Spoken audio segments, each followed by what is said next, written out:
अब हम लोग चलते हैं साउथ की तरफ, कुछ साउथ की जनजातियां देख लेते हैं। अगला, मुथुवन जनजातियों का वास, वो उस बायोस्फीयर रिजर्व के बारे में बताइए जहां मुथुवन आदिवासी जनजातियां रहती हैं। जो मुथुवन कम्युनिटीज है, मुथुवन ट्राइबल कम्युनिटीज, वो जहां पर उनका हैबिटेट है, उस बायोस्फीयर रिजर्व के बारे में बताना। The biosphere reserve where Muthuvan community lived. Any idea?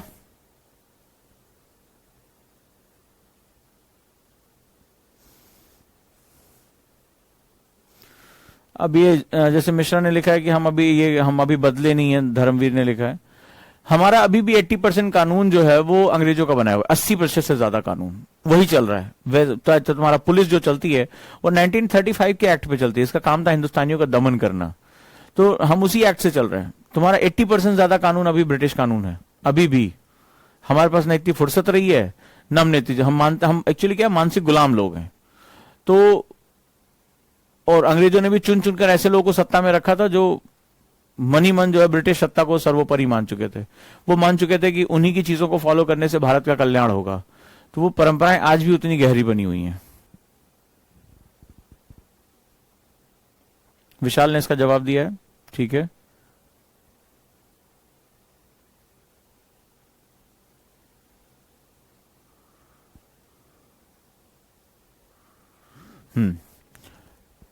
कोई जवाब नहीं है, इसका मतलब इसके बारे में आपको ज्यादा जानकारियां उपलब्ध नहीं है। देख लेते हैं आगे। वो वन्य जीव अभयारण्य जहां मुथुवन आदिवासियों का वास है उसका नाम है चिन्नार। चिन्नार बायोस्फीयर रिजर्व, केरला में। चिन्नार लिख लो। किसी ने अलग नाम दिया, किसी ने मदुरई नाम दिया है। मदुरई कहां है भाई? गजाला। इसका नाम है चिन्नार, डिस्ट्रिक्ट इडुक्की, इडुक्की जिला में।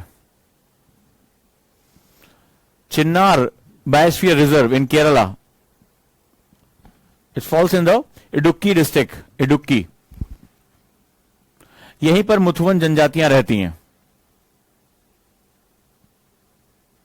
खास बात क्या है, जैसे एक बच्चे ने लिखा है, वो तुमने नेट पे देखा होगा, तुम्हें वो दिखा नहीं होगा, ठीक है। मदुरई वंश था, मदुरई डायनेस्टी। तो मदुरई वंश के जो लोग थे उनके ये सेवक थे, ये जनजातियां उनके निष्ठावान, मतलब इनको जो पीढ़ी दर पीढ़ी, वो तुमने वो देखा कटप्पा वाला सीन था इनका, मतलब जैसे वो पीढ़ी दर पीढ़ी, ठीक है। तो माहिष्मती का आदेश ही फलाना जो है वो XYZ वाला हिसाब किताब था।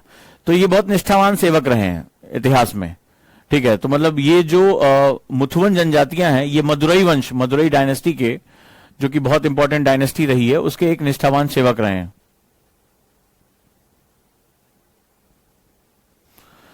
ये ऑटोनॉमस लाइफ जीते, इनका बाहरी दुनिया से जो है वो बाहर से किसी भी से कोई सहायता नहीं लेना, ठीक है। मुथुवन जो जनजातियां हैं, और ये सदियों से बिल्कुल ऑटोनॉमस लाइफ जीते चले आए हैं, सेल्फ डिपेंडेंट रहे ये, और वन और उसके उत्पाद यानी कि फॉरेस्ट और उसके जितने प्रोडक्ट्स हैं केवल इन्हीं से अपना जीवन चलाते हैं।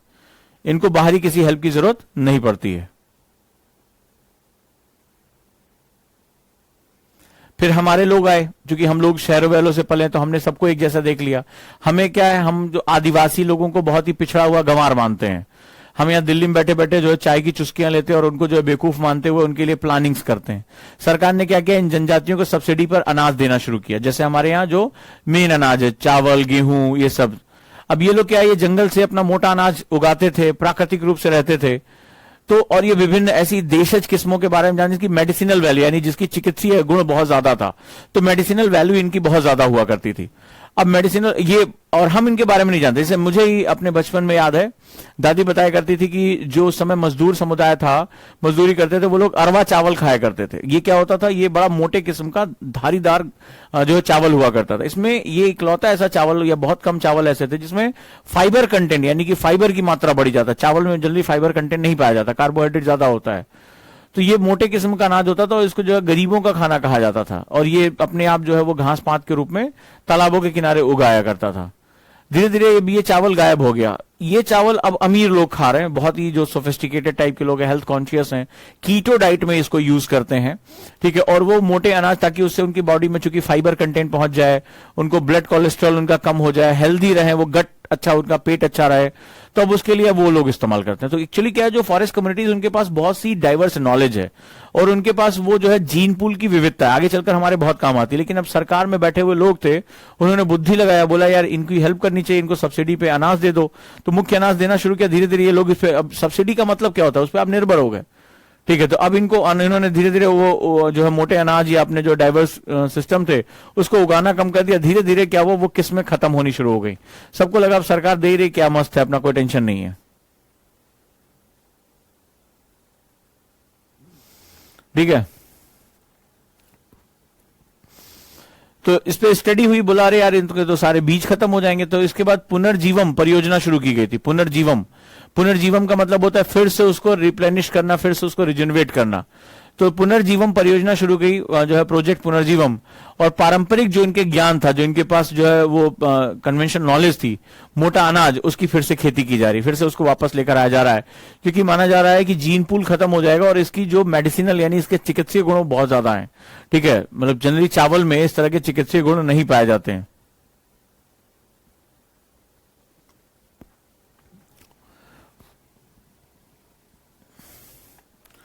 आ जाते हैं अगला। केरल में ही हम लोग जानते हैं, उस टाइगर रिजर्व के बारे में बताइए, द टाइगर रिजर्व या वन बाघ अभयारण्य, जहां पर कुमली आदिवासी समुदाय रहता है। कुमली आदिवासी समुदाय रहता है, कुमली ट्राइब्स। उस टाइगर रिजर्व की नाम बताइए जहां पर कुमली आदिवासी समुदाय रहता है।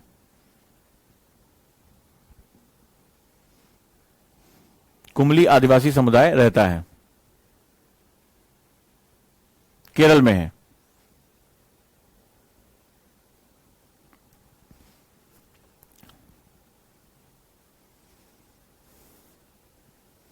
विशाल ने जवाब दिया है। आगे अपना कुछ एक दो बताइए, आप खुद से थोड़ा ट्राई करें।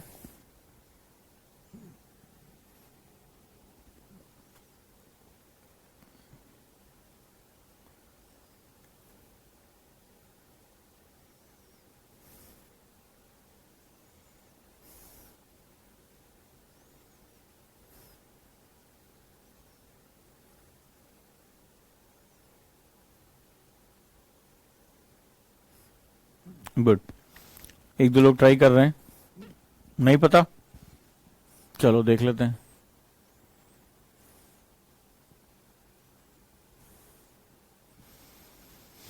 कुमली आदिवासी समुदाय निवास करता है, Kumily. That is a Periyar tiger reserve, Kerala. एक ने बिल्कुल सही जवाब दिया, विशाल ने, पेरियार, पेरियार टाइगर रिजर्व।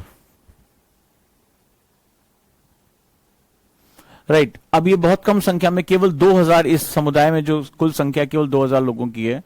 और ये बेसिकली नेचर के साथ बहुत ही ज्यादा, जिसे कहते हैं, सिंक्रोनाइज वे में रहते हैं।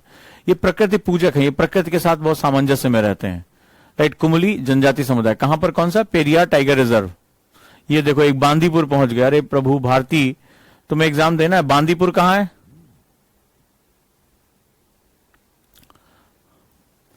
ये जो कम्युनिटी है, राइट, ये जो हमारी कम्युनिटी है कुमली, उसमें 5 प्रजातियां, 5 विभिन्न ट्राइब्स रहती हैं। कौन कौन सी, मन्नास, पालियंस, ओरालिस, माला आर्यस और माला पंडारम। ठीक है, मन्नास, पालियंस, ओरालिस, माला आर्यस और माला पंडारम, ये बेसिकली जो है वो 5 इसमें जो है ट्राइब्स रहते हैं इस समुदाय के अंतर्गत। उनसे मिलकर जो है ट्राइब बनता है, उसको कुमली कहा जाता है। राइट, तो कुमली के अंतर्गत यहां पंचायत में ये सभी एक जगह एक समुदाय के अंदर रहते हैं, जो पेरियार टाइगर रिजर्व के अंदर पड़ता है। डन।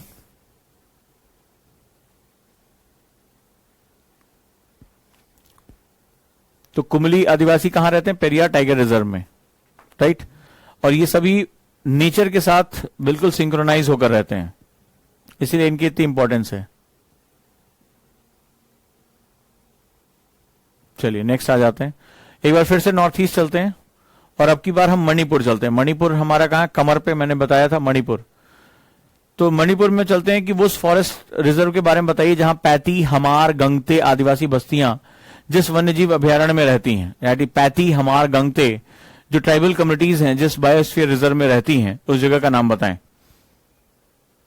पैती, हमार, गंगते कहां पर है, मणिपुर में है।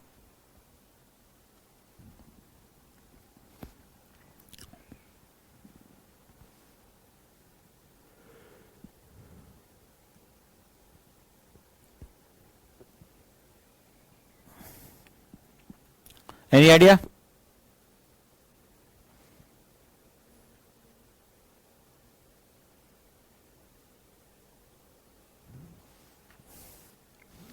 सनी, कभी पढ़ा इसको? पैती, हमार, गंगते आदिवासी बस्तियां जिस वन्य जीव अभ्यारण्य में रहते हैं, क्योंकि नॉर्थ ईस्ट है, नॉर्थ ईस्ट बहुत इंपॉर्टेंट है।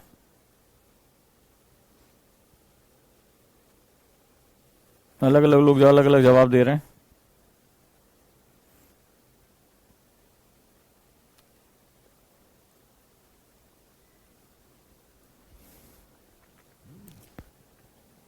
चलिए देख लेते हैं।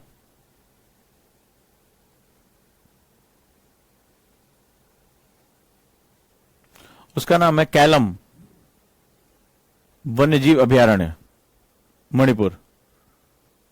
किसी ने इसका जवाब दिया? नहीं।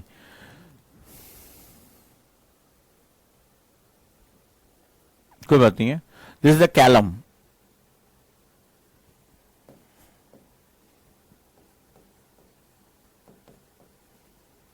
कैलम बायोस्फीयर रिजर्व 1997 में, इन 1997 में मणिपुर सरकार ने वन्यजीव संरक्षण act, wild life protection act, wild life protection act 1972, आपको पता है लास्ट ईयर क्वेश्चन आया था ये, 1972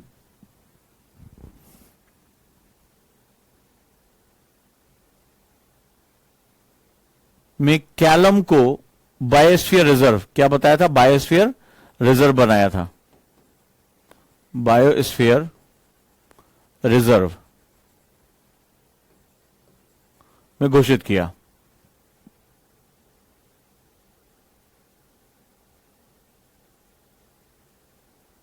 राइट, बहुत इंपॉर्टेंट है। कैलम वन्यजीव अभयारण्य, कैलम बायोस्फीयर रिजर्व, ठीक है। तो बायोस्फीयर रिजर्व जो है वो 1997 में ये नोटिफाइड किया गया था, ठीक है। और नोटिफाइड किया गया, सो ये जो है उसके बाद बायोस्फीयर रिजर्व में डिफाइन हो गया। ये वो वाइल्ड लाइफ रिजर्व है जहां पर इस तरह की जो हमारी आदिवासी पैती, हमार, गंगते, ठीक है, दैट इज अ पैती, हमार, गंगते, ये सारी जो है ट्राइब्स यहां रहती हैं। डन? क्या चेंज हुआ? इन 2015 जो पर्यावरण मंत्रालय है, राइट, मिनिस्ट्री ऑफ एनवायरमेंट, ठीक है, इसके अंतर्गत इसको इको सेंसिटिव जोन में घोषित कर दिया गया। जैसे डिफाइंड, इसके आसपास का जो रीजन है, इस जो सेगमेंट है, सॉरी, इस सेगमेंट के अंतर्गत इसको जो है वो क्या घोषित कर दिया गया?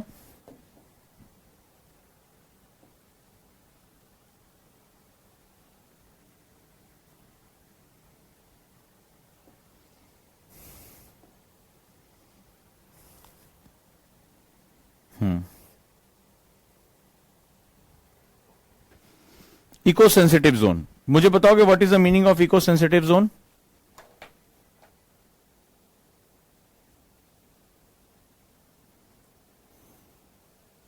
इको सेंसिटिव जोन किसे कहा जाता है?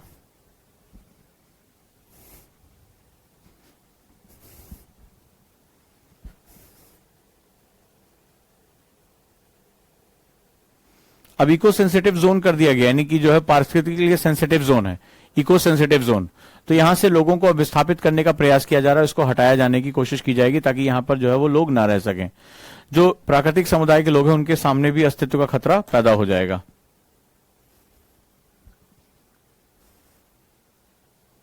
डन?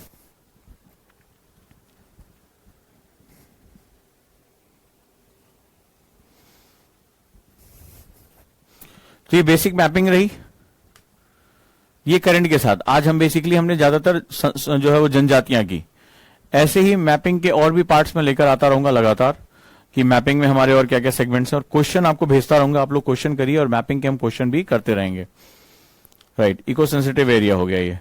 तो ये हमारी मैपिंग है। कोई क्वेश्चन इसमें है, पूछ सकते हैं।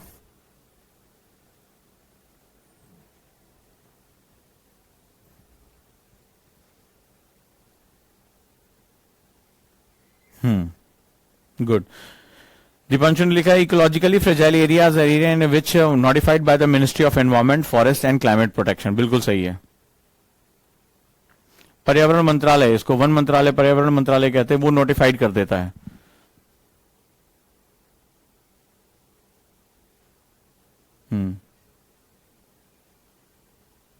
Good.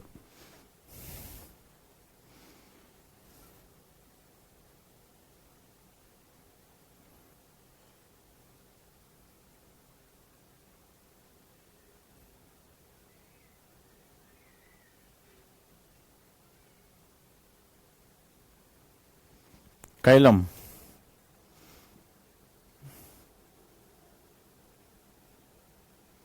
This is a Callum biosphere reserve Manipur, right, notified in 1997 under the wild life protection act 1972। हमारे यहां जो भी नोटिफिकेशंस होते हैं वाइल्ड लाइफ प्रोटेक्शन को लेकर, वो वाइल्ड लाइफ प्रोटेक्शन एक्ट 1972 के अंतर्गत आते हैं। साइंस और ज्योग्राफी दोनों चलेगी।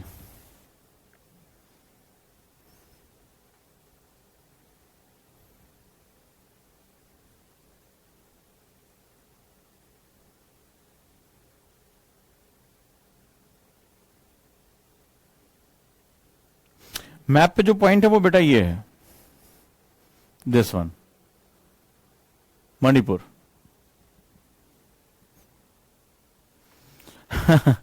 गुड़िया ने पूछा है ट्राइब्स रिजर्व के पास क्यों रहते हैं? बेटा रिजर्व ट्राइब्स के पास जाता है। ये ट्राइबल पीपल तो शुरू से रह रहे हैं, उन्हें क्या पता तुम्हारा कॉन्स्टिट्यूशन क्या है, तुम्हारा लॉ क्या है, तुम्हारा 1972 का लॉ क्या, उनसे क्या लेना देना। ठीक है, जंगल जमीन ये मेरा रहा है, मैं हमेशा यहां रहा हूं। ठीक है, मान लो अभी तुम किसी जगह रह रही हो, कल को तुम्हारे घर तुम्हारे पड़ोसी के घर से मान लो बहुत अच्छा जो है वो शुरुआत से ही बहुत अच्छा एक रिलेशनशिप है, दोस्ती, अभी दोनों के बीच में एक राज्य का एक बाउंड्री कोई खींच दे, मान लो बोले अब तुम दूसरे स्टेट के निवासी, तुम दूसरे स्टेट के निवासी, तो फिर क्या करोगे? भारत पाकिस्तान भी कभी एक था, एक बाउंड्री ड्रॉ हो गई।